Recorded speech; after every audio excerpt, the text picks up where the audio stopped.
오늘의 말씀은 사무엘 하 5장 23절에서 25절 말씀입니다.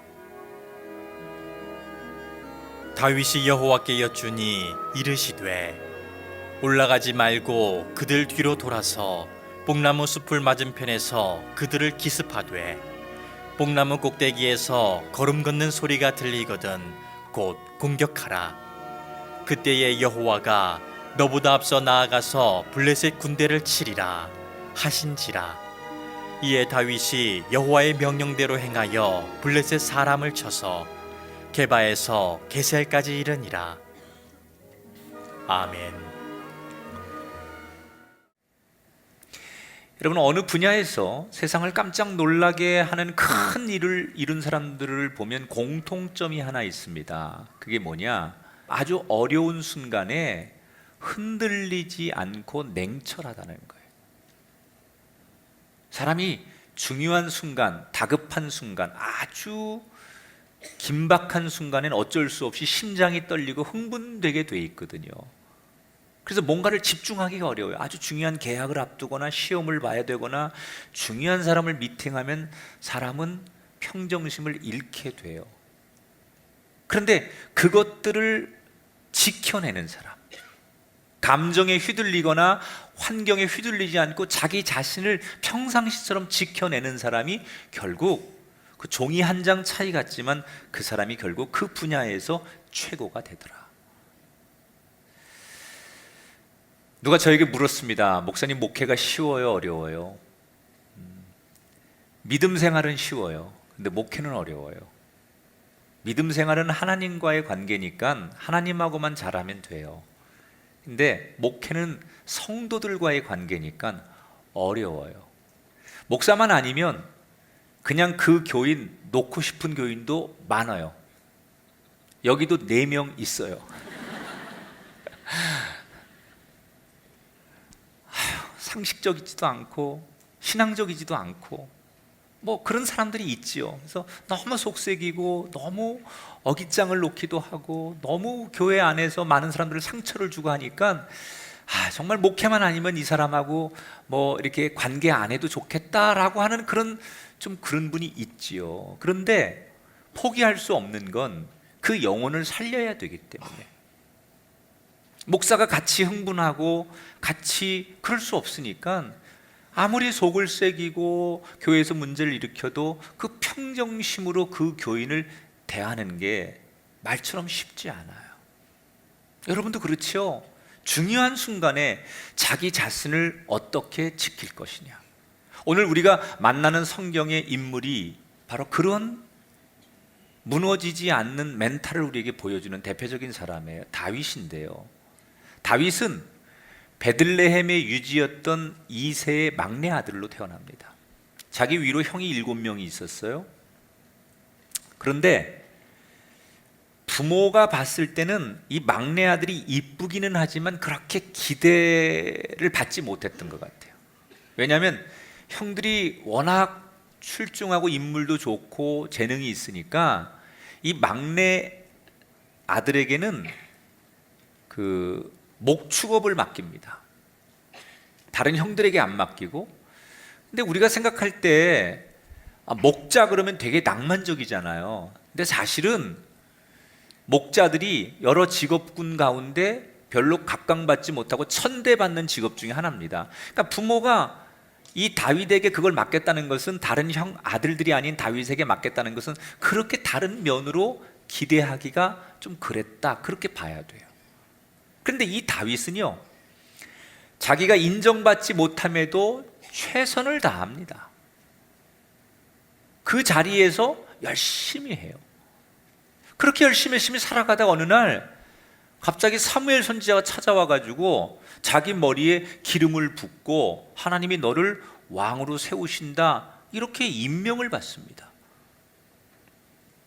그때부터 다윗의 인생은 자기가 원하든 원치 않든 완전히 달라지게 돼요. 여러분, 내가 왕이 되려고 올라가는 인생하고 하나님이 찾아오셔서 내 인생에 기름을 부어 나를 왕되게 하시는 인생하고 두 가지의 코스가 있어요.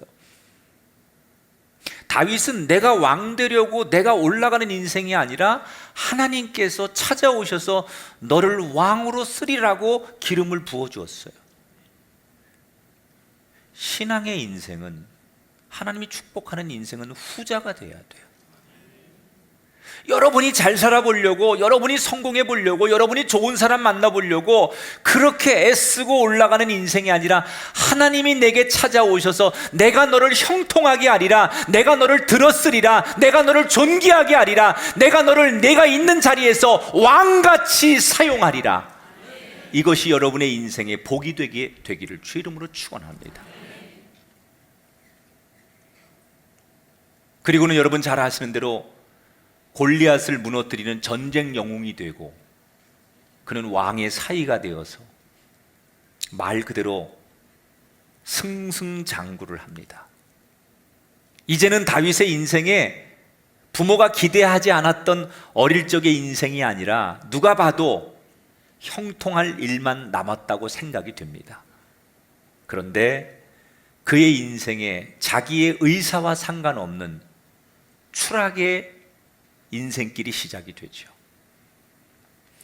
자긴 잘못한 게 없어요. 그런데 자기를 시기하는 사람을 하나 만나요. 그게 누구냐? 사울 왕이에요. 처음에는 이 다윗이 민족을 구한 전쟁의 영웅이라 가까이 두었는데 점점점 백성들이 자신보다 이 다윗을 더 좋아하고 그의 명성을 사람들이 인정하기 시작하면서 사울 왕이 아주 짜릿한 질투감을 느끼기 시작해요. 그리고 이 질투가 사라지지 않으면서 점점점 그 안에서 자라니까 분노가 되고 이 분노는 급기야 다윗을 죽이려고 합니다. 그때부터 다윗은 사울의 분노와 사울의 살인의 위협을 피해서 몇 번의 죽음의 고비를 넘기며 도망자가 되다가 살기 위해 그가 선택한 마지막 방법이 뭐냐? 블레셋으로 망명을 가는 거예요. 그리고 블레셋에 가서 완전히 인간 이하로 그들에게 허리를 굽히고 굽신거리며 살기 위해 비참한 인생을 살게 돼요. 이렇게 살기 위해 도피 생활을 오랫동안 하는 동안에 10수년 만에 이스라엘 땅에 변화가 하나 생깁니다. 사울 왕과 두 아들이 전쟁에 나가서 모두 전사를 해요. 그래서 이스라엘이 혼란에 빠지게 돼요. 이때 다윗이 혼란에 빠진 왕이 없는 이스라엘 땅으로 다시 돌아옵니다. 그리고 처음부터 이스라엘의 왕이 된 게 아니에요. 처음에는 유다 지역의 리더가 되고 유다 지역의 왕이 된 다음에 정확히 5년 반이 지난 다음에 통일 왕국의 왕이 되는 거예요.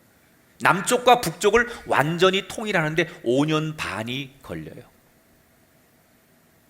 남과 북을 영토는 통일했지만 백성들의 마음이 남과 북이 갈라져 있다가 하나가 된다는 게 쉽지 않으니까 하나된 이스라엘을 만들기 위해 여러 일들을 하는데 그 중에 제일 주안점을 뒀던 게 뭐냐? 예루살렘을 수도로 지정하는 거예요. 그런데 이 예루살렘은 남과 북에도 속해 있지 않기 때문에 원래 살고 있는 사람들이 이 땅을 내주지 않으니까 다윗은 이 땅을 할 수 없이 정복을 해야 돼요. 예루살렘은요, 다윗의 고향이 베들레헴인데 이 베들레헴에서 북동쪽으로 한 8km를 더 가면 790m 정도의 높은 구릉도시예요. 그러니까 천의 요새입니다. 다른 데는 다 평지인데 예루살렘만 이렇게 790m 위의 도시로 형성이 되어 있기 때문에 전쟁으로 볼 때는 굉장한 천의 요새고 여기는 위치적으로 보면 교통의 요지예요. 그래서 이스라엘을 하나 되게 통합하는데 새로운 수도를 지정하는데 예루살렘만한 곳이 없다고 생각해서 예루살렘을 선택하죠. 그리고 우여곡절 끝에 어렵게 예루살렘을 정복하고 예루살렘을 수도로 선포하게 돼요. 그리고 비로소 이스라엘 백성들이 다윗을 왕으로 인정하고 그리고 환호하기 시작해요. 이렇게 모든 과정들을 이기고 이제 통일 왕국의 진정한 왕이 되어가는 바로 그때에 이 다윗의 걸어가는 길을 분노하는 사람들이 있었어요. 그게 누구냐? 바로 자기가 망명으로 선택했던 블레셋 사람들이에요. 처음에 다윗이 블레셋에 망명 왔을 때 일부는 다윗을 죽여야 된다 이렇게 얘기했지만 왕과 신하들이 다윗을 살려보내므로 저 이스라엘의 꼭두가시 왕으로 만들자. 우리한테 와서 굽신거리니까 평생 그렇게 살 줄 알았어요. 그런데 어느 날 돌아가서 이스라엘을 통일하고 그리고 새로운 수도를 건설하고 거칠 것 없는 행보로 이스라엘의 힘을 키우면서 블레셋 사람들이 위협감을 느끼는 거예요. 우리가 알던 다윗이 아니에요. 그 옛날 우리한테 와서 살려달라고 굽신거리던 다윗이 아니라 언제부턴가 힘이 생기고 우리의 말과 통제를 벗어나서 굉장한 다윗이 된 걸 보면서 이 블레셋 사람들이 저 다윗을 더 두었다가는 우리에게도 위협적인 존재가 되겠다. 그래서 다윗을 제거하기 위해서 블레셋이 전군을 동원해서 이스라엘과 전쟁을 하게 되는 거예요. 블레셋 군인들이 르바임 골짜기까지 쳐들어옵니다. 그리고 이스라엘과 대치하죠. 여러분, 이 전쟁은 상식적으로 보면 이스라엘은 도무지 이 전쟁의 상대가 되지 않아요. 왜냐하면 전력적으로 보면 블레셋의 군사력과 이스라엘의 군사력은 비교가 되지 않습니다. 이걸 다윗이 잘 알고 있어요. 비록 그가 골리앗을 이긴 전쟁의 영웅이긴 하지만 그 개인적인 전투하고 국가 대 국가가 싸우는 이 전군이 싸우는 이 전쟁은 이게 완전히 다른 상황이거든요. 그래서 이 전력면에서 블레셋을 이길 수 없다는 걸 다윗은 너무 잘 알고 있어요. 더군다나 군인들을 인솔해서 전쟁터에 나갔는데 군인들이 싸울 의사가 없어요. 두려워 떨고 있어요. 왜냐?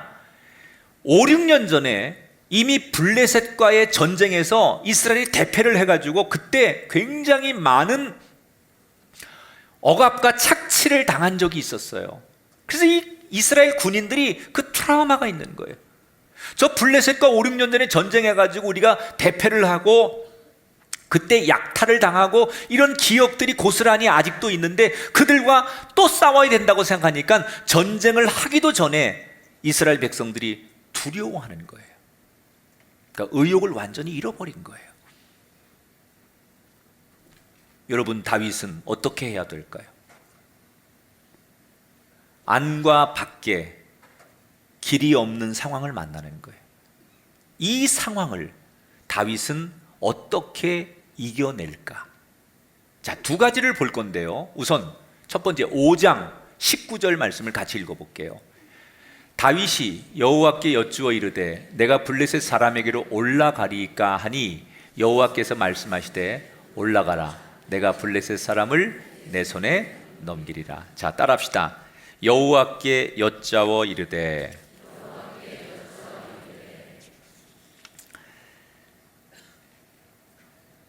하나님한테 물어봤다는 거예요. 이건 우리식으로 표현하면 기도했다는 거죠.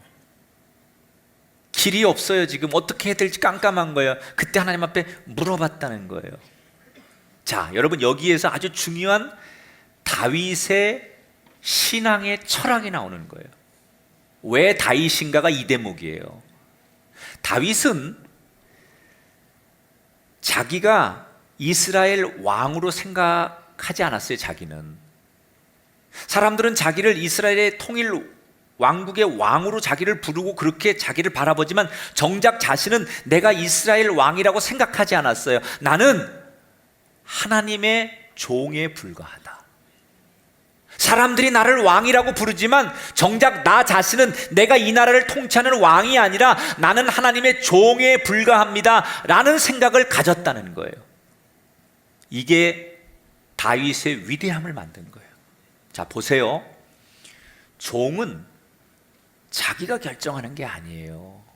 종은 아주 중요한 결정을 하거나 선택의 갈림길에 있을 때는 자기 주인에게 물어보면 되는 거예요. 그래서 하나님 앞에 묻는 거예요. 내가 왕이라고 생각했다면 내가 선택하고 내가 결정하고 내가 작전을 세우고 내가 모든 걸 진두지휘합니다. 그런데 나는 왕이 아니에요. 나는 하나님의 종이에요. 그러니까 진짜 왕이신 하나님 앞에 물어보는 거예요. 하나님 어떡하지요? 지금 이 상황에서 어떻게 전투하고 어떻게 전쟁하고 백성들을 어떻게 설득해야 될까요? 라고 하나님 앞에 묻는 거예요. 왜? 나는 종이라고 생각하기 때문에. 그런데 만약에 우리가 왕께 질문을 했는데 그때 대답이 금방 안 와. 그러면 종은 어떻게 해야 되느냐? 기다리면 되는 거예요. 기다리는 거예요. 주인이 어떤 응답을 곧바로 하지 않고 생각하거나 머뭇거릴 때 우리는 그 피드백이 내가 생각하는 시간 안에 돌아오지 않는다고 내가 결정하고 내가 선택하는 것이 아니라 그 주인이 기다려서 다시 말할 때까지 앉아서 그 대답을 기다릴 줄 아는 사람. 이것이 다윗의 신앙이에요. 우리는 이 다윗의 신앙을 사모해야 돼요.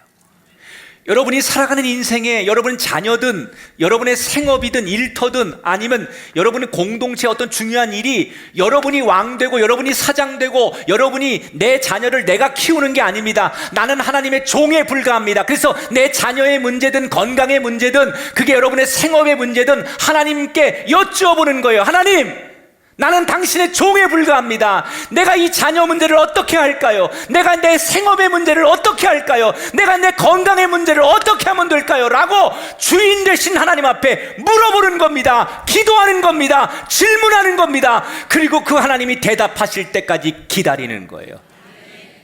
이것이 우리 인생에 필요하다는 거예요. 근데 많은 분들이 내가 왕인 거야. 내 자녀, 내 사업, 내 몸, 어느 것도 내 것은 없어요. 우리는 하나님의 것을 위탁받아 살 뿐이에요. 아무것도 아닌 것 같지만 사실 이 작은 차이가 얼마나 많은 결정적인 순간에 인생을 뒤바꿔 놓는지 몰라요. 나는 당신의 종에 불과합니다. 그래서 하나님 앞에 물어보는 거예요. 그러니까 하나님이 응답하시죠. 그런데 더 중요한 게 있어요. 응답을 해 주시는데 그 응답을 듣고 그 말씀대로 응답대로 따라간다는 게 더 위대한 거예요. 여러분, 이 다윗의 신학 가운데 우리가 빼놓을 수 없는 게 전쟁 신학이라고요. 다윗의 유명한 말이 있죠. 전쟁은 하나님께 속한 것이니. 다윗은 이건 하나님 손에 있는 거지 우리의 손에 있는 것이 아니다라고 그렇게 아예 규정을 합니다. 여러분, 하나님이 이 전쟁에 언제 개입하시는 줄 알아요? 기도할 때 개입하는 게 아니에요. 하나님께서 이렇게 해라라고 명령하실 때 개입하는 게 아니에요. 응답을 받은 다윗이 하나님이 주신 그 응답대로 말씀대로 다윗이 순종하고 따라갈 때 비로소 하나님이 이 전쟁에 개입하세요. 여러분, 우리의 삶에 하나님이 언제 개입하실까요? 우리가 기도하는 순간 개입하시는 게 아니에요. 우리가 기도하고 하나님이 우리에게 응답하실 때 그 응답을 듣고 말씀대로 우리의 삶의 걸음이 결정되어 따라가고 순종할 때 하나님은 그때부터 내 삶에 개입하기 시작하는 거예요. 타이밍이 언제냐? 기도할 때가 아니에요. 내 기도에 응답하시는 대로 내가 순종할 때 하나님이 개입하기 시작하는 거예요. 말씀대로 따라갔더니 5장 20절에 다윗이 바알 브라심에 이르러 거기서 그들을 쳤다. 하나님 뭐라고 말씀하셨다고요? 정면 돌파해라. 근데 사실 이 정면 돌파라는 게요, 다윗이 생각하면 인간적으로 이 전쟁의 그 여러 가지 전법상으로는 맞지 않는 얘기거든요. 강한 사람이 먼저 정면 돌파하는 건 있을 수 있어요. 비슷하면 할 만해요. 그런데 절대적인 열세 약한 사람이 먼저 가서 땅 부딪히는 건 바보거든요. 그런데 하나님께서 세상적인 상식으로 보면 바보 같은 전법을 주신 거예요. 정면 승부, 앞으로 돌격, 이렇게 말씀하신 거예요. 이때 만약에 다윗이 에이 하나님 그건 아닌 것 같아요, 제 생각엔 그건 말도 안 되는 것 같아요, 그거는 우리 다 죽는 길이에요, 이렇게 만약에 다윗이 이런 생각이 들어가서 그렇게 반응했다면 이 전쟁은 거기서 끝났을 거예요. 그런데 놀라운 것은 다윗이 자기 생각하고 다를 텐데 군소리 없이 이 하나님의 명령에 순종한다는 거예요. 마치 로봇에 우리가 컴퓨터 프로그램을 다 입력해 놓으면 그 프로그램에 의해서 로봇이 조종되듯이 말씀이 딱 떨어지니까 그 말씀대로 다윗이 움직이기 시작했어요. 그랬더니 어떻게 됩니까? 그 말도 안 되는 전력 차이를 뒤집고 하나님이 이기게 하셨어요. 에이 어쩌다 한 번은 그런 뭐 우연치 않게 그런 일이 생길 수도 있지라고 생각하는 여러분 때문에 다시 한번 똑같은 전쟁이 일어납니다. 블레셋이 말도 안 되게 자기들이 지을 전쟁이 아닌데 졌단 말이에요. 그래서 일단 후퇴를 합니다. 그리고 왕이 다시 전력을 재정비해 가지고 다시 쳐들어가요. 그때 다윗이 또 하나님 앞에 첫 번째 전쟁처럼 묻는 거예요. 하나님 지난번처럼 정면 돌파할까요? 그러니까 하나님이 아니, 이번에는 뽕나무 숲에 가서 매복해 있다가 사인이 들리거든, 그때 기습 공격을 해라. 그래서 두 번째 전쟁은 첫 번째 전쟁과 완전히 다른 말씀을 주셔서 그 말씀 그대로 해서 두 번째 전쟁도 이기게 돼요. 따라합시다. 여호와가 명령한 대로 행하여. 5장 25절에 보면 다윗이 그 말씀대로 해요. 여호와가 명령한 대로 행했다. 왜 하나님께서 자기들에게 매복하라고 하는지, 뽕나무 수풀에 숨어 있으라고 하는지 그거를 이해할 수가 없습니다. 하지만 여호와의 명령대로 행했다는 거예요. 말씀대로 따라갔다는 거예요. 그랬더니 하나님께서 그들의 눈물을 씻겨주시고 전쟁의 승자가 되도록 만들어 주셨어요. 사랑하는 여러분, 말씀대로 사는 게 복인 줄 믿습니다. 특히 우리가 인생을 살다 보면 결정적인 순간, 정말 우리가 어떤 걸 선택해도 자신이 없고 확신이 없을 때, 그때 여러분이 선택하는 기준이 말씀이 되면 그건 축복이에요. 그런데 이 말씀을 이렇게 구약시대는 하나님이 직접 주시지만 오늘 현대시대에는 하나님이 우리에게 직접 말씀하시지 않느냐, 이렇게 말씀하시는데 하나님이 지금도 우리에게 말씀하시죠. 어떻게? 성경에 써 있네. 성경을 통해 말씀하시는 거예요. 성경은 다 하나님의 말씀이니까. 그런데 문제는 이런 거예요. 성도들이 이런 얘기를 해요. 자기가 궁금한 내용에 대해서 이렇게 하나님 앞에 물으면 성경을 보면 굉장히 뜬구름 잡는 말씀처럼 보인다는 거예요. 맞아요. 여러분, 성경이 여러분 하나하나에게 상황에 구체적이진 않아요. 그러나 성경은 우리에게 어떤 길을 선택해야 되는지 분명한 기준을 가르쳐줘요. 옳은 길, 생명의 길, 사는 길, 우리에게 길을 가르쳐주는 거지, 이 길이 맞고 이 길로 가야 한다는 그 길을 가르쳐주는 거지, 구체적으로 요건 요렇게 하고 요건 요렇게 하고 그렇게 가르쳐주는 게 아니라는 거예요. 그런데 그 하나님이 우리에게 그런 길을 가르쳐줌에도 우리가 그 길을 듣고 보면서도 따라가지 못하는 이유는 뭐냐? 우리의 두려움과 욕심과 내 판단 때문에 주저하고 있을 뿐이죠. 혹시 여러분 인생에 아주 중요한 문제 앞에 기로에 서 있는 분이 계시다면, 앞으로 살아가면서 그런 문제를 만난다면 오늘 말씀을 기억하십시오. 결정적인 순간에는 말씀을 따라가시기 바랍니다. 그 길이 다윗처럼 하나님이 개입하시고 여러분과 동행하시고 여러분을 이기게 하는, 여러분의 삶이 무너지지 않는 지름길이고 축복의 길인 것을 기억하시기를 바랍니다. 자, 이렇게 다윗은 블레셋을 물리치고 가나안 땅의 진정한 패권자가 됩니다. 이제는 통일 왕국을 이루었고 그 블레셋도 이겼고, 그래서 사람들에게 진정한 왕으로 칭송받으며 살아가면 돼요. 그런데 그렇게 살면 되는 다윗에게 남모른 고민이 하나 있었어요. 그게 뭐냐? 다윗의 고민은 어떻게 하면 백성들을 잘 살게 해줄까에 대한 고민도 있었지만, 또 하나의 고민은 어떻게 하면 하나님을 잘 섬길까? 다윗은 늘 이 고민을 했어요.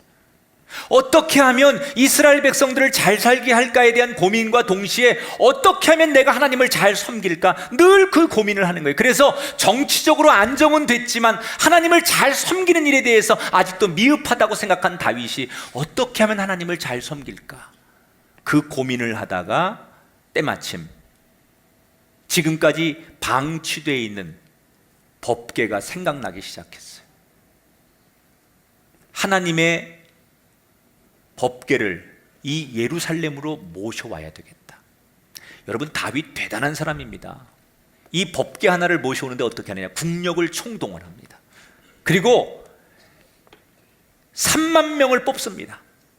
우리가 이번에 생명 걷기 대회 할 때 3만 명, 다윗이 법궤를 모셔올 때 3만 명, 쌤이야. 3만 명, 뭐 거기에는 오케스트라, 춤추는 사람, 뭐 깃발 드는 사람, 그리고 뭐 사람들을 환호하게 만드는 사람, 뭐 경비하는 사람, 이렇게 3만 명을 거느리고 이 법궤를 모셔오는 거예요. 어떻게 준비를 하느냐? 새 수레를 만들어요. 제작해요. 거기 튼튼한 소가 이 수레를 끌게 하고, 아비나답의 아들인 우사와 아효가 이 소와 수레를 끌고 3만 명의 행렬과 함께 예루살렘으로 법궤를 모셔오는 이 퍼포먼스를 진행하는 거예요. 인간적으로 최선을 다하는 거예요. 그 어디서도 볼 수 없는 하나님의 법궤를 모셔오는 이 장렬한 것들을 누구도 하지 못하는 다윗이 해내는 거예요. 그 정성이 대단하죠. 여러분, 제가 처음 목회말 할 때만 해도요, 지금은 그렇게 많이들 안 하는 것 같은데, 제가 처음 목회할 때만 해도 매주 이렇게 헌금을 보면요, 헌금이 어떤 분은 항상 신권이야. 이게 어떤 거냐면, 하나님 앞에 드리는 헌금은, 11조나 이런 헌금은 내가 쓰는 돈에서 할 수 없다. 똑같은 액수라도 반드시 은행에 가서 신권으로 바꾸는 거예요. 아니면 어떤 분들은, 우리 부모 세대들은 그걸 다리미로 다려. 그래서 빳빳하고 새 돈이 되게 만들어가지고 하나님 앞에 드릴 때 기왕이면 이 모양이라도 아주 새 것처럼 드리고 싶은 그 마음, 그건 뭐예요? 그건 정성이지요. 하나님 앞에 그런 마음으로 자신을 드리고 싶은 거예요. 다윗이 그런 심정이었어요. 이 법궤를 모셔오는데 누가 쓰던 수레에다가 싣고 오는 게 아니라 아주 새 수레를 제작해가지고 거기에다가 좋은 것들이 동원돼서 이 법궤를 모셔오고 싶었다는 거예요. 그래서 이 법궤가 잘 옵니다, 예루살렘으로. 그런데 오는 도중에 무슨 일이 생기냐? 이 다윗이 자기 입장에서는 지금 최선을 다하고 정말 누구도 할 수 없는 모든 걸 다 동원했지만, 자기의 최선이라고 하는 이곳 속에 함정이 하나 있습니다. 그게 뭐냐? 하나님 말씀을 등한시한다는 거예요. 여러분, 인간의 최선이 항상 답은 아니에요. 율법에 보면, 민수기 4장에 보면 이 법궤를 옮길 때는 아무나, 이건 아주 신성한 거기 때문에 아무나 이 법궤를 옮기면 안 돼. 그래서 신성한 법궤를 옮길 때는 선택받은 레위인이 직접 메고서 옮겨라, 이렇게 규정이 나와 있어요. 그런데 다윗은 이 말씀대로 안 하고 이 법궤를 레위인이 메는 것도 아니고 일반인에게 맡긴 데다가 수레에다 이걸 갖다 실었어요. 왜 그렇게 했을까요? 율법을 몰라서가 아니에요. 너무 잘해보려고, 그리고 일이 너무 순조롭게 잘 되니까, 형통하니까, 그러니까 율법을 확인하지 않고 자기의 생각, 자기의 방식이 들어가기 시작한 거예요. 여러분, 이런 말 있잖아요. 뭐로 가도 서울만 가면 된다. 잘하려고 하는 거다. 하나님 앞에 더 좋은 것을 드리려고 하는 거다. 근데 인간의 최선이, 우리의 노력이, 우리의 인간의 모든 아이디어가 때로 우를 범하는 게 뭐냐? 하나님 말씀을 거스르면 인간이 아무리 동원되고 아무리 최선을 다해도 그건 행사에 불과한 거예요. 하나님의 일은 하나님의 방식대로 해야 돼요. 그런데 지금 이 다윗이 하나님의 일을 하나님의 방식이 아닌 자기의 방식으로 하는 거예요. 이게 더 합리적이고, 이게 더 효과적이고, 이게 더 하나님을 위한 길이고, 이게 더 백성들에게 메시지를 줄 수 있다고 생각하는 거죠. 그러나 하나님은 그런 행사를 원하시는 게 아니에요. 하나님의 일은 하나님의 방법으로 일하기를 원하시는 거예요.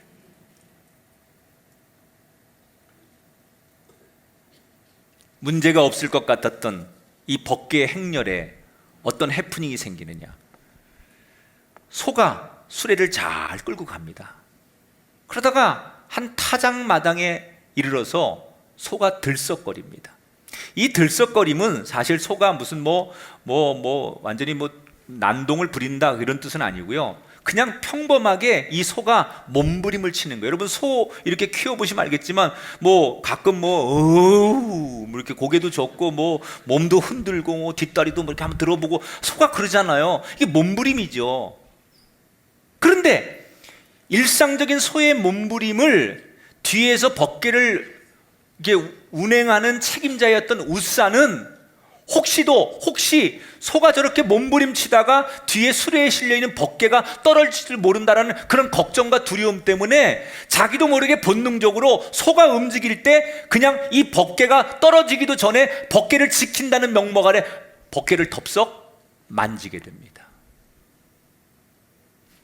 율법에 법궤를 함부로 만지면 죽는다라고 하나님 말씀에 나와 있는데 자기도 모르는 사이에 본능적으로 이 법궤에 손을 대는 순간 우사가 그 자리에서 죽게 돼요. 이 어처구니 없는 일이 벌어진 것을 3만 명이 다 본 거예요. 길거리에 나와서 백성들이 그 모습을 다 지켜본 거예요. 사람이 죽으니까 풍악과 환호성이 다 멈춰버리고 갑자기 분위기가 싸늘해졌습니다. 그리고 다윗이 너무 놀라고 시험에 들기 시작한 거예요. 자기는 하나님을 위해서 새로운 걸 준비하고 최선을 다하고 이렇게 국력을 총동원해서 하나님의 영광을 위해서 내가 할 수 있는 최선을 다했는데 하나님께서 내 마음도 받아주지 않고 이 3만 명과 백성들이 보는 앞에서 내 마음도 받아주지 않고 망신시켜 주신 이 하나님에 대한 섭섭함, 왜 내 최선과 내 노력을 받아주고 인정해주지 않는가에 대한 섭섭함. 그래서 다윗이 시험에 들어요. 그래서 법궤를 운행하던 행렬을 멈추고 그냥 중간에 가드 사람 오벳 에돔이라는 사람의 집에다가 임시로 네가 좀 맡고 있어라, 그리고 거기다 떠맡아 놓고 그냥 돌아와 버립니다. 그런데 이 오벳 에돔이라는 사람이 자기 스케줄상에 이 법궤를 중간에 보관할 계획이 전혀 없던 사람 아닙니까? 울며 겨자 먹기로 억지로 맡은 거예요. 왕이 화가 나니까, 시험이 드니까 야 이거 얘한테 맡겨, 그리고 여기다 맡겨놓고 간 거예요. 그러니까 오벳 에돔은 어쩔 수 없이 얼떨결에 이걸 지금 맡은 거예요. 그런데 성경에 뭐라고 나오느냐? 오벳 에돔의 집에 이 법궤가 3개월 동안 임시로 맡겨져 있을 때 오벳 에돔의 집에 큰 축복이 3개월 동안 일어나더라. 여러분, 하나님의 말씀이 억지로라도 깃들으면 그 인생, 그 가정이 복이 많은 거예요. 이 간증을 다윗이 들었어요. 3개월이 지나서.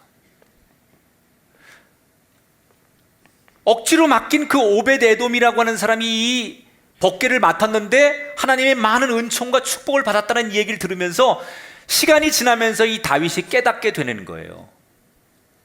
아하, 법궤는 축복인데 내가 내 열심과 내가 누구한테 사람들에게 보여주려고 내 힘을 과시하려고 내 생각을 너무 많이 넣느라고 하나님의 율법을 내가 등한시했구나라는 것을 깨달으면서 회개하지요. 그래서 많은 신하들을 불러놓고 법궤를 다시 모셔오기 전에 율법을 연구해라. 율법에 나와 있는 대로 해라 이제는. 그래서 율법을 연구하고 다시 율법대로 오벳 에돔의 집에 있던 이 법궤를 3개월 만에 예루살렘에 다시 옮기는 거예요. 그렇게 어려움을 주었던 법궤가 감사와 속죄제를 지내는 동안에 예루살렘으로 잘 도착해서 그들이 풍악을 울리며 기뻐하는 것으로 오늘의 성경의 이야기가 끝이 나요. 결국 해피엔딩으로 오늘 성경 이야기가 끝이 나지만 이 과정은 참 힘들었어요. 사람이 죽고 중간에 여러 가지 우여곡절 끝에 예루살렘으로 오게 되잖아요. 왜 중간에 이 다윗이 어려움을 당하는 겁니까? 이유는 하나예요. 순조로울 때, 일이 너무 잘 될 때 말씀을 확인하지 않는 거예요.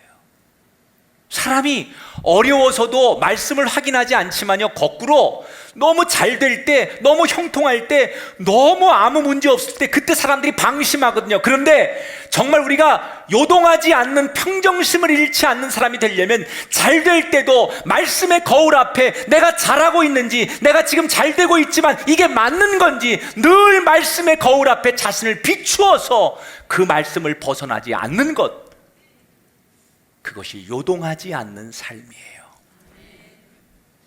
돌다리도 두들겨 보고 건너라는 속담이 있듯이 잘 된다고 확신할 때 다시 한번 확인하고 조심하는 그런 인생의 지혜가 이 다윗을 통해 우리에게 전달되게 되기를 축복합니다.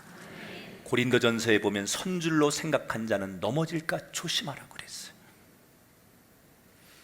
정말 어려울 때 말씀을 따라가셔야 돼요. 너무 잘 될 때도 말씀의 거울 앞에 나를 비춰봐야 돼요.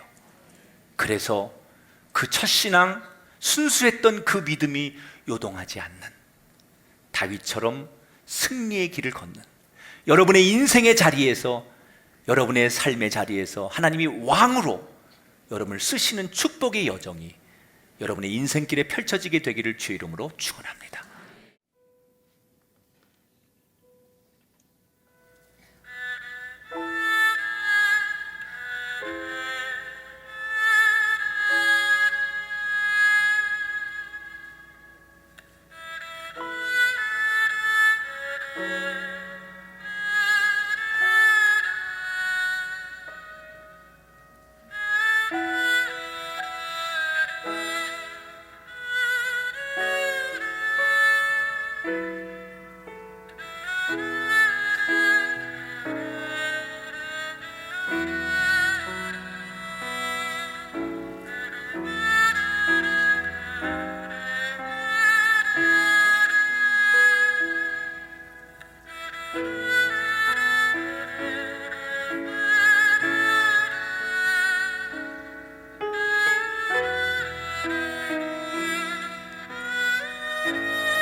주께서 내 길 예비하시네 찬송 부르고 예배 마치겠습니다.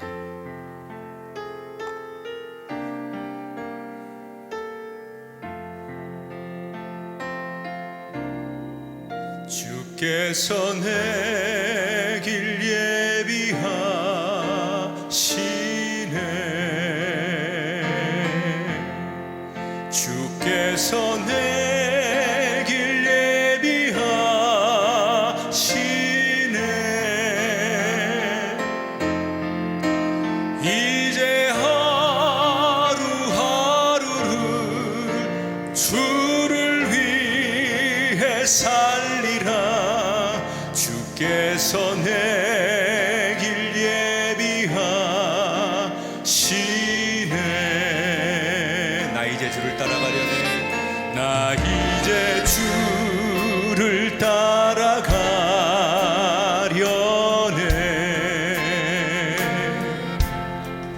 나 이제 주를 따라가려네 세상 죄길 버리고 생명길을 찾았네 나 이제 주를 따라가려네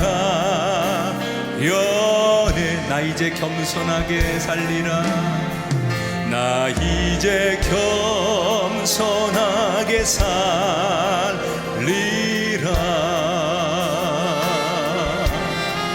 나 이제 겸손하게 살리라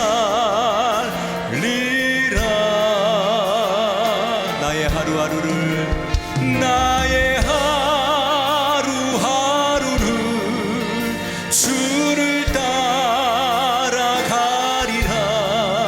나 이제 겸손하게 살리 한 번 더 고백하십시다 나 이제 겸손하게 살리라 나 이제 겸손하게 살리라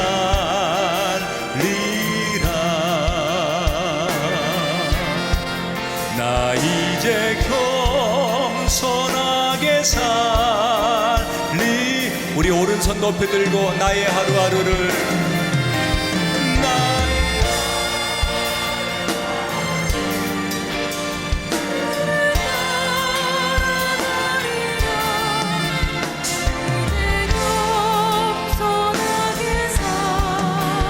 나의 하루하루를 나의 하루하루를 주를 따라가리라 나 이제 겸손하게 살리라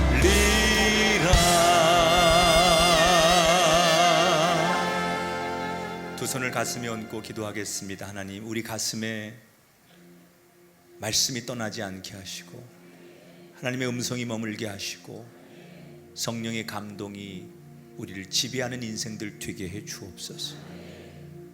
어렵고 급할수록 말씀 따라가게 하시고 형통하고 잘 될 때 교만하고 내 생각대로 하지 않게 하시고 말씀 앞에 수시로 나를 비추어 잘 가고 있는지 잘하고 있는지 말씀을 따라가는 우리 인생 되게 하셔서 어려울 때나 잘 될 때나 변함없는 인생 하나님의 사람 하나님이 주목하는 인생 되게 해 주옵소서. 나는 왕이 아닙니다. 나는 하나님의 종에 불과합니다. 나의 왕께 기도하고 묻는 다윗의 인생이 나의 인생 되게 하옵소서.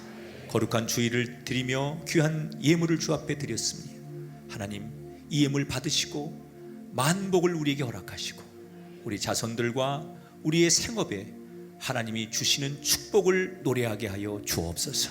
이제는 우리 주 예수 그리스도의 은혜와 하나님 아버지의 극진하신 사랑하심과 성령님의 감화 감동 역사하심이 성도들 머리머리마다 영원토록 함께하기를 축원하옵나이다. 아멘.